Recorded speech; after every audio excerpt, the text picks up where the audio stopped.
जीवन में सफलता पाने का एक राज है।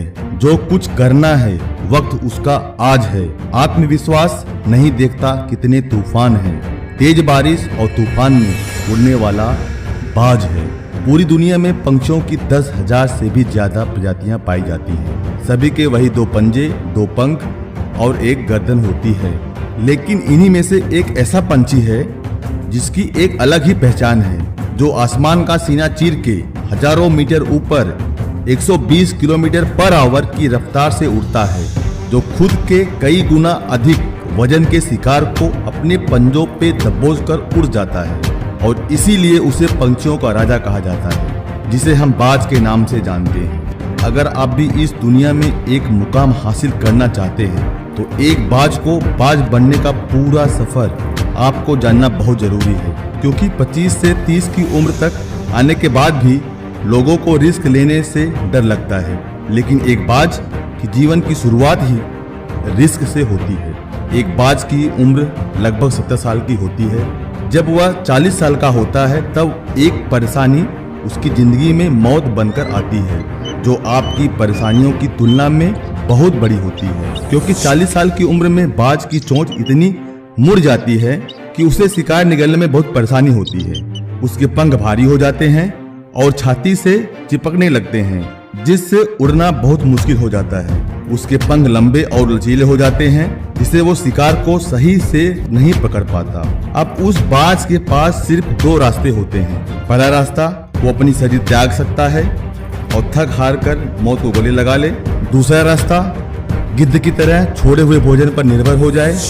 और तीसरा रास्ता, सबसे कठिन और पीड़ादायक रास्ता, अपने आप को फिर से ऐसा खुद को बना ले कि फिर से आसमान का सीना चीर उड़ने का और अपने पास के ऊंची चोटी पर पहुंच जाता है।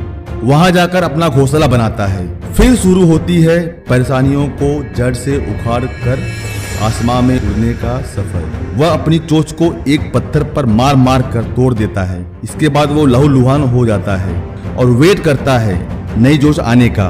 फिर नई जोश आने के बाद अपनी नई चोंच से अपने पंजों को काट देता है और फिर वेट करता है नए पंजे को उगाने का। उसके बाद वह अपने एक एक पंख को अपने शरीर से अलग करता है और फिर वेट करता है नए पंख उग आने का। और इस प्रक्रिया में उसे पूरे 5 महीने का समय लगता है। दोस्तों, चलो अब बात करते हैं हम लोगों की, क्योंकि इस 5 महीने के कड़ी तपस्या से एक बाज का पुनः जन्म होता है, तो फिर से तैयार हो जाता है आसमां का सीना चीर कर उड़ने के लिए। जो 3 रास्ते बाज के पास थे, वही 3 रास्ते आपके पास होते हैं। लेकिन कुछ लोग पहले रास्ते को चुनते हैं और परेशानियों के नीचे दबकर सुसाइड यानी आत्महत्या कर लेते हैं। ज्यादातर लोग दूसरा रास्ता को चुनते हैं। वो परेशानियों का बोझ पड़ते ही अपने गोल को छोड़कर एक नॉर्मल लाइफ जीने लगते हैं। पर कुछ वो लोग भी होते हैं जो इस परेशानियों को लात मारकर अपनी मेहनत के दम पर बाज की तरह आसमां की बुलंदियों को छूते हैं। दोस्तों, बाज की यह कहानी हमें बहुत बड़ी सीख देती है कि अगर रिस्क लेना है तो ले लो, रुको मत, बिंदास लो। अपने फील्ड में अपने आप को इतना ट्रेन कर लो कि उस फील्ड में आपसे ऊपर उड़ने के बारे में सोचकर लोगों के पसीने छूट जाएं, तभी आप अपने फील्ड के बादशाह कहलाओगे।